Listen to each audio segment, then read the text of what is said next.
اللهم صل على محمد وآل محمد. عظم الله لكم الأجر يا شيعة بقرب محرم، وما هي إلا أيام، وننادي يا حسين يا أبا عبد الله.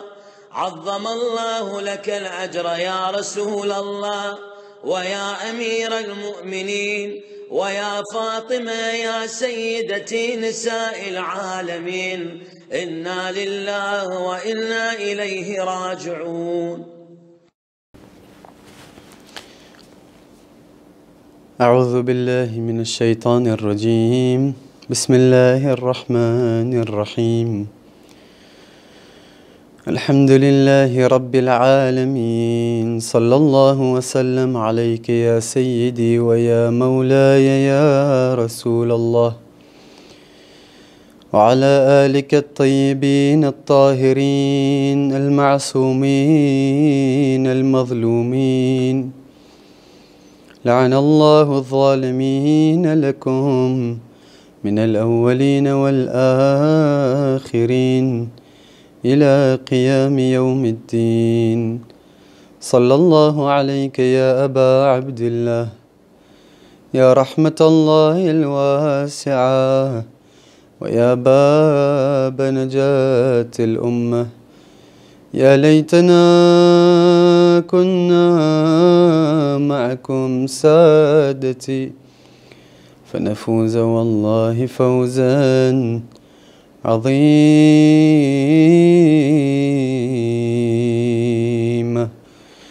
اللهم كن لوليك الحجة ابن الحسن صلواتك عليه وعلى آبائه في هذه الساعة وفي كل ساعة وليا وحافظا وقائدا وناصرا ودليلا وعينا، حتى تسكنه أرضك طوعا وتمتعه فيها طويلا.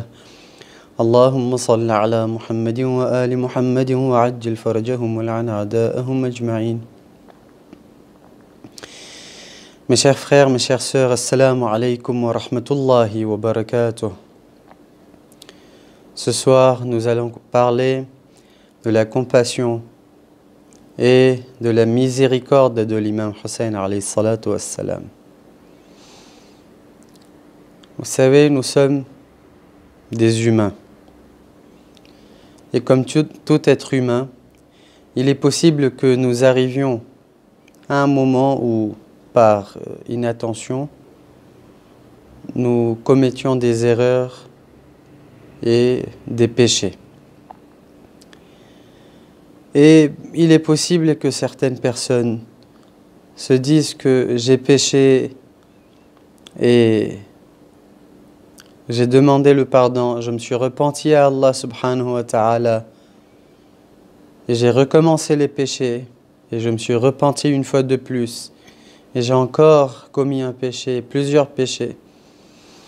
Et à force de recommencer les péchés, il est possible qu'une personne arrive à un point de désespoir. On désespère de la miséricorde d'Allah, on désespère du pardon d'Allah subhanahu wa ta'ala. Alors que dans le Saint-Coran, il dit clairement Ya ibadi alladhina asrafu ala anfusihim la taqnatu min rahmatillah. Ô vous qui avez commis tellement de péchés, ne désespérez jamais en la miséricorde d'Allah. La taqnatu min rahmatillah, la miséricorde d'Allah. Inna Allah yaghfiru dhunuba jami'a. Allah subhanahu wa ta'ala pardonne les péchés, pardonne tous les péchés. L'homme, en voyant ce genre de verset, se dit « Ok, Allah subhanahu wa ta'ala va me pardonner. » Mais comment? Allah subhanahu wa ta'ala dit « La taqnatu min rahmatillah » Ne désespérez pas de la miséricorde d'Allah subhanahu wa ta'ala. Et comme vous le savez, une des appellations de l'imam Hussein alayhi salatu wassalam, et rahmatallah al-wasi'a. La miséricorde divine, la miséricorde d'Allah qui englobe tout le monde, qui englobe toute chose. L'imam Hussein alayhi salatu wassalam est cette personnification de la miséricorde et du pardon d'Allah subhanahu wa ta'ala. Nous allons voir aujourd'hui quelques exemples de l'imam Hussein alayhi salatu wassalam, d'histoire de l'imam Hussein alayhi salatu wassalam, et dans lesquels on va voir comment il se comportait avec ceux qui le détestaient et ceux qui avaient de l'animosité pour lui. Ces exemples que je vais vous citer ne signifient pas que l'imam avait pitié de ces personnes-là, non. Je veux arriver à un point précis. Alors suivez-moi dans ces quelques lignes et quelques phrases que nous allons prononcer, dans ces quelques minutes dans lesquelles nous allons présenter les exemples, afin qu'on atteigne ensemble le résultat vers lequel je veux vous emmener. L'imam Hussein alayhi salatu wassalam est le nom de cet être rempli de compassion. Hussein est la voie qui guide vers le pardon.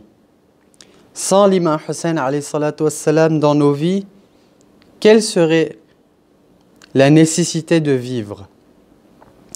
Ces mêmes pleurs, ces mêmes lamentations et ces commémorations que nous accomplissons pour le malheur de l'imam Hussein alayhi salatu wassalam donnent un sens à tout ce qui nous touche dans notre vie.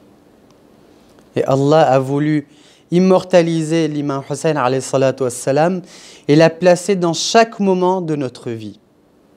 Lorsque nous buvons de l'eau, l'eau qui est la source de vie, l'eau qui est la chose la plus indispensable pour l'homme, pour l'univers. Nos imams nous ont alors dit que dès que vous buvez de l'eau, pensez à la soif de l'imam Hussein alayhi salatu wassalam. Deuxièmement, nous devons prier 5 fois par jour. Et nos imams nous ont dit de se prosterner sur la terre de Karbala. Ils nous disent donc que même dans l'adoration, qui est le pilier de la religion, donc la prière, toi, ô croyant, tu penseras à l'imam Hussein alayhi salatu wassalam. L'imam Hussein alayhi salatu wassalam est cette compassion de Dieu. Si vous voulez voir la personnification de la miséricorde, du pardon, de la compassion d'Allah subhanahu wa ta'ala, regardez l'imam Hussein alayhi salatu wassalam. Lors de la guerre de Siffin, qui a opposé l'armée de l'imam Ali alayhi salatu wassalam à l'armée de Muawiyah, Muawiyah a pris le contrôle de l'eau et a empêché les soldats de l'imam Ali à venir s'en abreuver. L'imam Hussein alayhi salatu wassalam, accompagné d'une poignée de soldats, ont mené une attaque contre les troupes de Muawiyah qui avaient encerclé l'eau. Ils les ont éloignés et ont donc pris le contrôle de l'eau. Ils auraient pu faire comme l'armée de Muawiyah, mais non. Ceci n'est pas le comportement de l'imam Hussein alayhi salatu wassalam. Il a laissé les soldats ennemis s'en abreuver. Telle est la compassion de l'imam Hussein alayhi salatu wassalam. Un autre exemple. Ali, dans l'histoire, dans les chroniques de Tabari, Tarikh al-Tabari, il est dit Ali ibn Ta'an al-Muharibi. Ali ibn Ta'an al-Muharibi était un soldat de l'armée de Hurr qui a arrêté la caravane de l'imam Hussein alayhi salatu wassalam et l'a forcé à changer de chemin et de ne pas se diriger vers Koufa.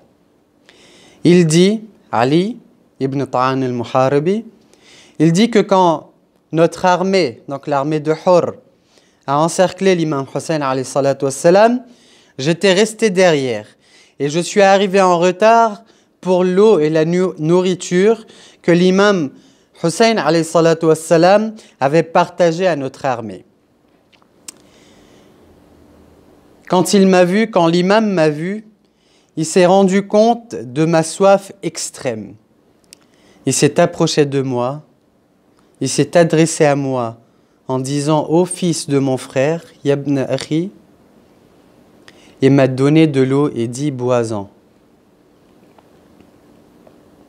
Ali ibn Ta'an al-Muharibi était dans l'armée de Hurr, l'armée envoyée par Ibn Ziyad pour faire pression sur l'imam Hussein alayhi salatu wassalam. Une armée contre l'imam. Mais l'imam les a tous abreuvés.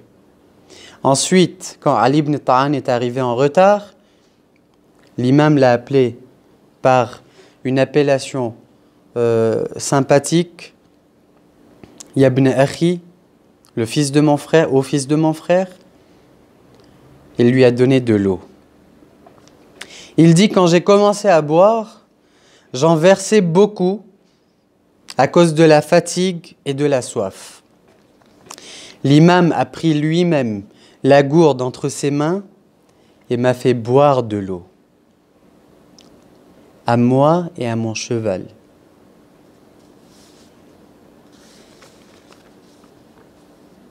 Et le dernier exemple que je veux ramener pour vous montrer la compassion de l'imam Hussein alayhi salatu wassalam est un exemple très dur à citer. Je suis sur le point de dire des paroles que je ne devrais pas prononcer aujourd'hui. Des phrases qui déchirent le cœur. Un moment qu'aucun croyant n'aurait voulu que se produise. Une scène par laquelle chacun de nous voudrait mourir au lieu de la voir se passer. Ya Zahra.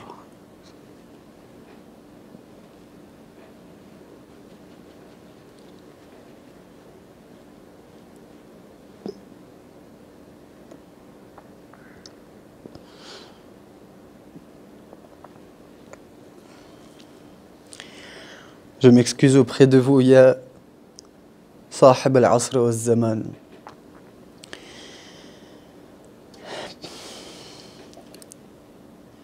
Il est dit que lorsque Shimr était sur la poitrine de l'imam Hussein alayhi salatu wassalam, prêt à lui arracher la vie,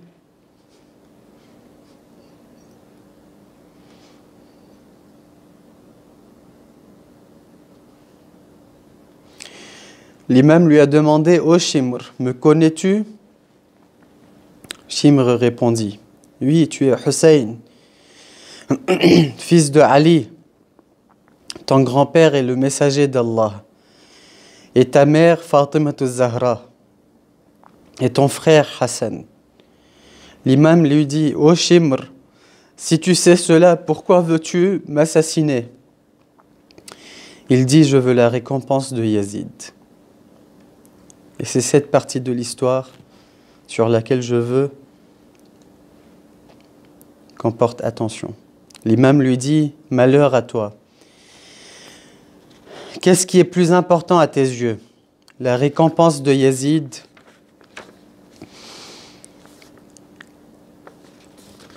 Il dit « Qu'est-ce qui est plus important à tes yeux? La récompense de Yazid ou l'intercession et la shafa'a de mon grand-père, le messager d'Allah ?»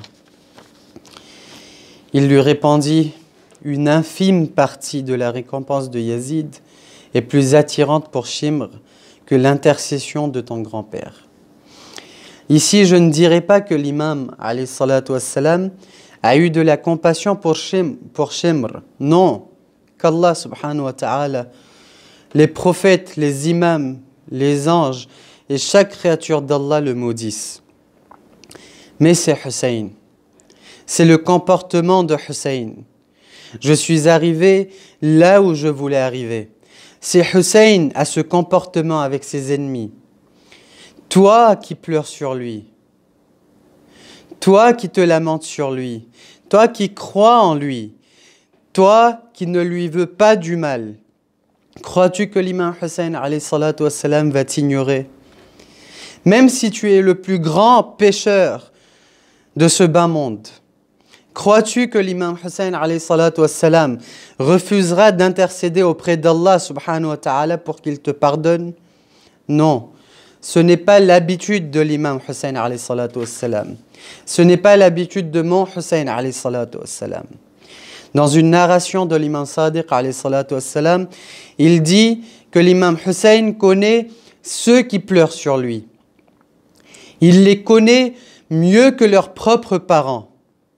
Toi, moi, tous ceux qui sont assis près de toi et qui pleurent pour l'imam Hussein alayhi salatu wassalam, l'imam nous connaît. Il te connaît et pas seulement cela.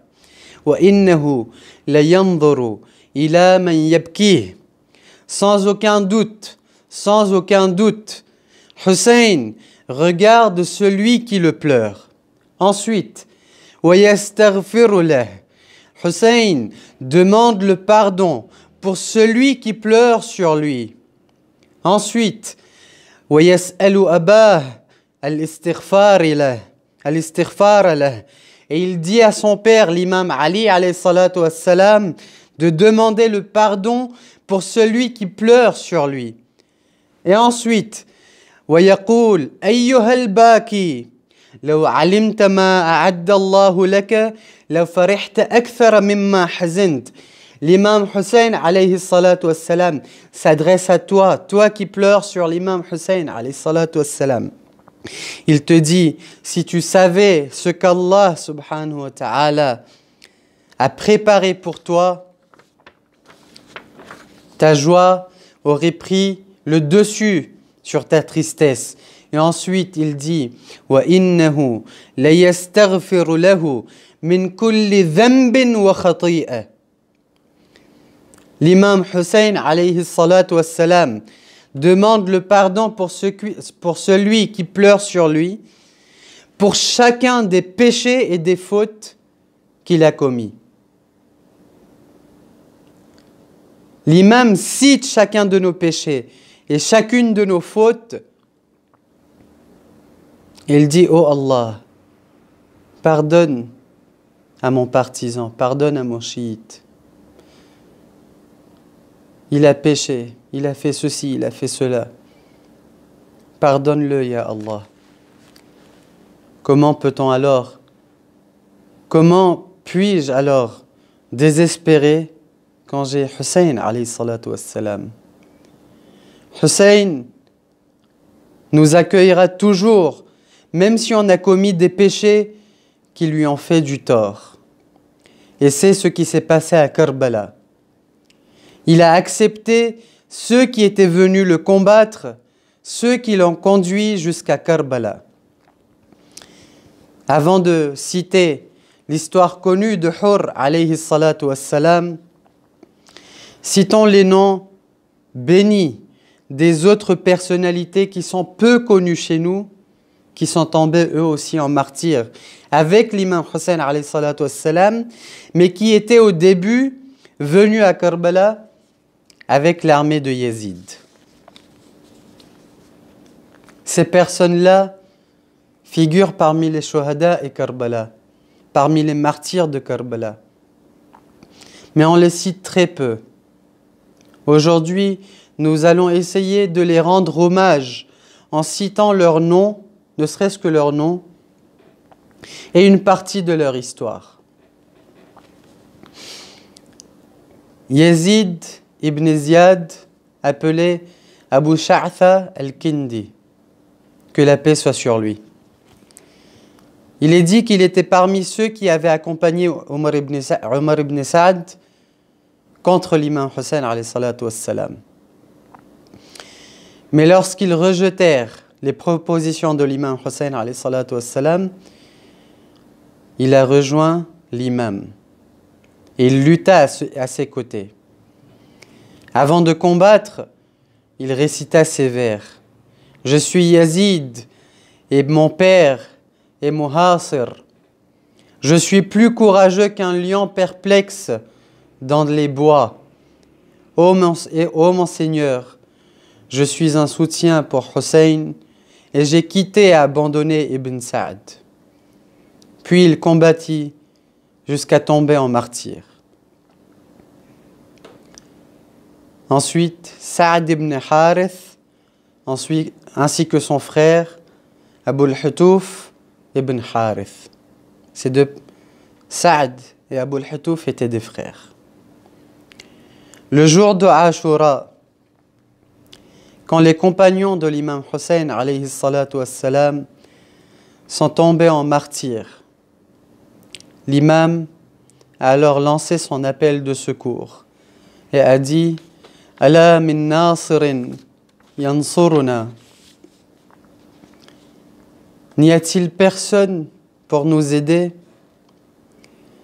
En entendant cela, en entendant l'appel de l'imam, les femmes et les enfants qui étaient dans le campement de l'imam ont commencé à pleurer et à crier. L'imam était alors tout seul et les femmes savaient que le fait que l'imam Hussein alayhi salatu wassalam soit tout seul signifie que dans peu de temps, leur imam, leur guide, leur frère, leur mari, leur père va lui aussi quitter ce monde. Saad et son frère Abu al-Hutuf, qui étaient dans l'armée de Yazid, ils ont entendu l'appel de Hussein.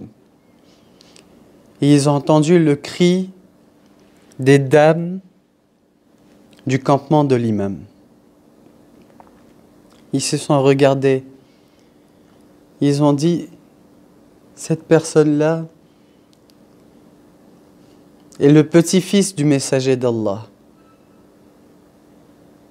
Comment pouvons-nous le laisser tout seul?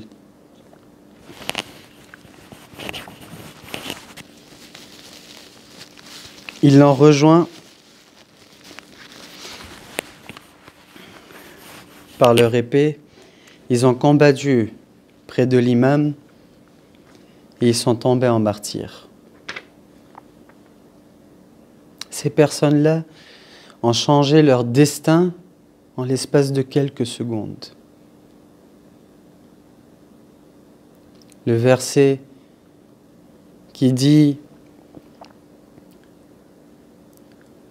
le verset 70 de la sourate Al-Furqan, qui dit que celui qui se repent à Allah subhanahu wa ta'ala et celui qui croit, qui adhère à la foi et qui accomplit de bonnes actions, Allah subhanahu wa ta'ala non seulement va les pardonner, mais va transformer, va changer leurs péchés en bonnes actions, en thawab.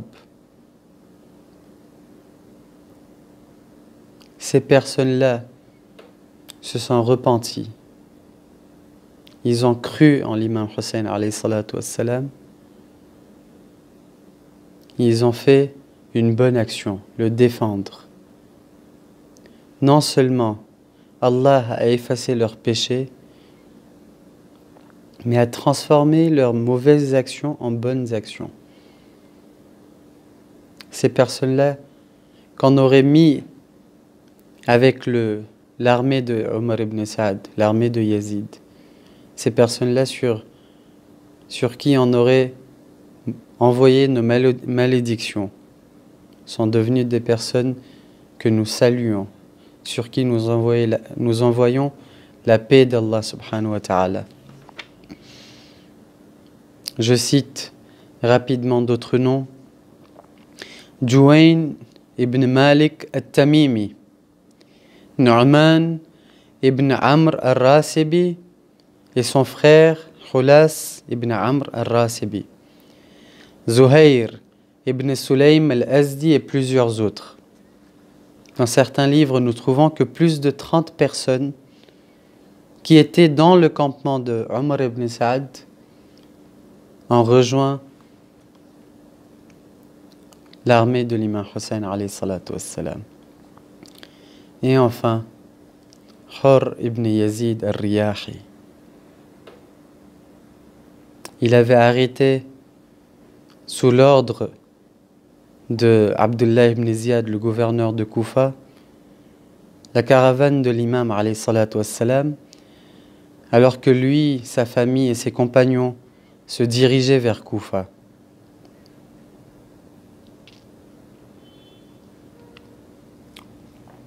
Alors qu'ils étaient en route vers Koufa, quelqu'un du campement de l'imam Hussein a commencé à crier Allahu Akbar de joie.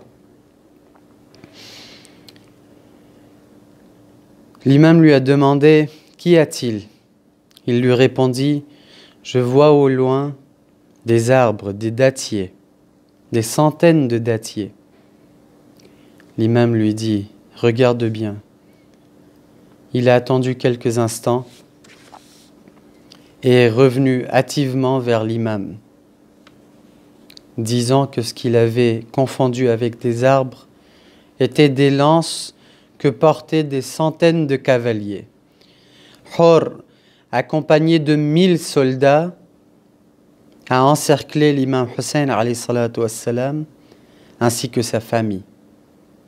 Qu'a dû ressentir Sayyida Zainab alayha salatu wassalam en entendant les sabots des chevaux, de 1000 chevaux, défoulant la terre, s'approchant rapidement.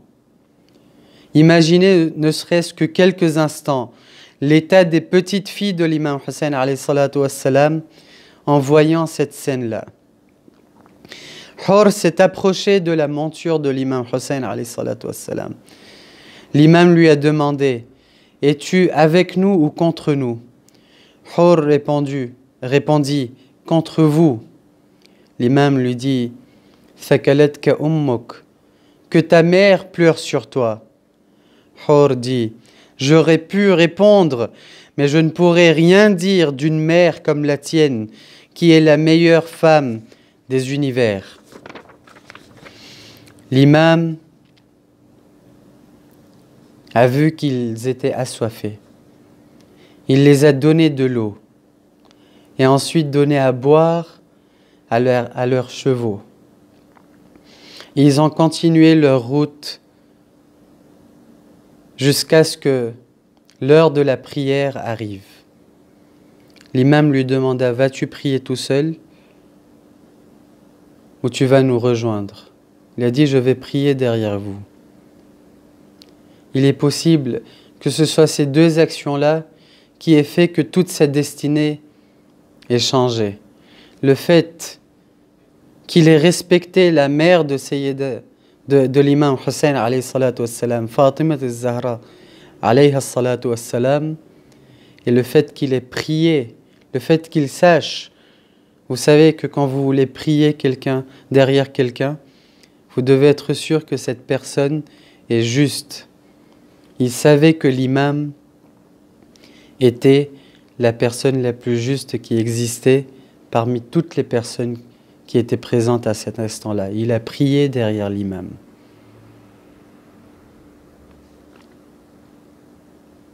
Et ensuite, ils se sont avancés jusqu'à ce que la lettre de Ibn Ziyad arrive à Hurr, lui disant « Oh Hurr, dès que tu reçois ma lettre, bloque le passage de l'imam Hussein et arrête-le dans un endroit aride. » Ils sont arrivés à Karbala et petit à petit, les armées de Yazid a augmenté jusqu'à ce qu'arrive la nuit de Ashura. La nuit de Ashura, la veille de Ashura, Omar ibn Saad a voulu commencer la guerre. Mais l'imam a fait demander qu'une nuit leur soit donnée pour qu'ils prient et adorent Allah subhanahu wa ta'ala. Quand Omar ibn Saad a décidé alors de faire la guerre contre l'imam Hussein alayhi salatu wassalam, Hur, étonné, lui demanda: Ô Ibn Sa'd, vas-tu combattre le fils de la fille du prophète? En voyant que Omar ibn Sa'd était bel et bien décidé, il retourna dans sa tente et commença à réfléchir. Un des soldats qui connaissait bien Hur lui dit: Ô Hur, tu es connu pour ta bravoure et ton courage. Pourquoi es-tu si pensif, si angoissé et si anxieux? Hur lui dit: Par Allah, je me vois choisir entre le paradis et l'enfer. Par Allah, je ne choisirai pas autre que le paradis, même si je suis coupé en morceaux ou brûlé. Il monta sur son cheval et, accompagné de son fils et de son esclave, il s'est dirigé vers le campement de l'imam Hussein lentement, en sanglots, ses deux mains sur sa tête. Quand il vit l'imam, il est descendu brusquement de son cheval. Il s'est jeté aux pieds de l'imam et il a dit en pleurant fortement: Assalamu alayka ya Aba Abdillah al-Hussein. Que la paix soit sur toi, ô Hussein. L'imam lui a demandé: Qui es-tu? Il dit: Je suis Hur ibn Yazid, celui qui t'a empêché de retourner, celui qui t'a escorté sur le chemin, celui qui a barré ta route et t'a immobilisé à cet endroit. Ô imam, je suis venu à toi, me repentant devant mon Seigneur de ce que j'ai fait et pour t'aider de ma propre vie jusqu'à mourir devant toi. Mon maître, acceptes-tu mon pardon? L'imam lui dit: Lève-toi. Oui, je te pardonne. Et l'imam le prit dans ses bras. Quand vint le jour de Ashura, Hur s'est présenté devant l'imam et lui dit: Ô imam, parce que c'est moi qui vous a contraint à descendre sur cette terre, laissez-moi être la première personne à tomber en martyr pour vous. L'imam le lui autorisa.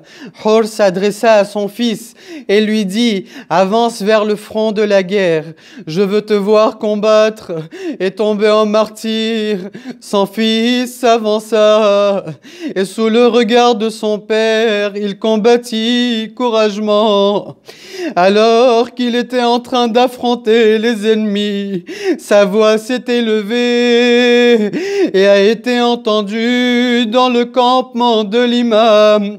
Ô mon père, je te fais mes adieux. Ce vieux père qui vient de voir son fils se faire tuer. Des orateurs disent qu'il prit son cheval et Hur s'apprêtait à aller vers le front de la guerre pour ramener le corps sans vie de son fils vers le campement. Alors qu'il s'apprêtait à monter sur son cheval, l'imam l'arrêta et lui dit: Non, ô Hur, aucun père ne devrait avoir porté le corps sans vide de son enfant. Je dirai au Hussein dans quelques instants, quand vos compagnons vont tous être tués, vous devrez vous aussi aller récupérer le corps de votre fils Ali al-Akbar, et personne ne sera là pour vous retenir sauf votre sœur Zainab. Ajarakumullah. Hur s'avance maintenant à la guerre. Il vint devant l'armée de Omar ibn Sa'd. Il a fait un discours pour conseiller l'armée et a combattu bravement contre les ennemis. Il est en train de combattre. Il attaque vers la droite de l'armée et tantôt vers la gauche de l'armée jusqu'à envoyer un grand nombre des armées en enfer jusqu'à ce que, ya Allah, jusqu'à ce que les tyrans l'attaquèrent en groupe, fatigués, blessés. Ya Allah, fatigué, blessé, rendant l'âme, il tomba de son cheval et cria: Ya Aba Abdillah, alayka minni salam. Oh Imam Hussein, recevez mes dernières salutations. L'imam est monté sur son cheval et a rejoint son corps. Il a pris sa tête entre ses mains. L'imam pleurait, et alors qu'il nettoyait la poussière et le sang du visage de Hur, il lui dit: Oh Hur, tu es certes Hur, tu es certes libre, comme t'a nommé ta mère. ألا لعنة الله على القوم الظالمين وسيعلم الذين ظلموا أي منقلب ينقلبون.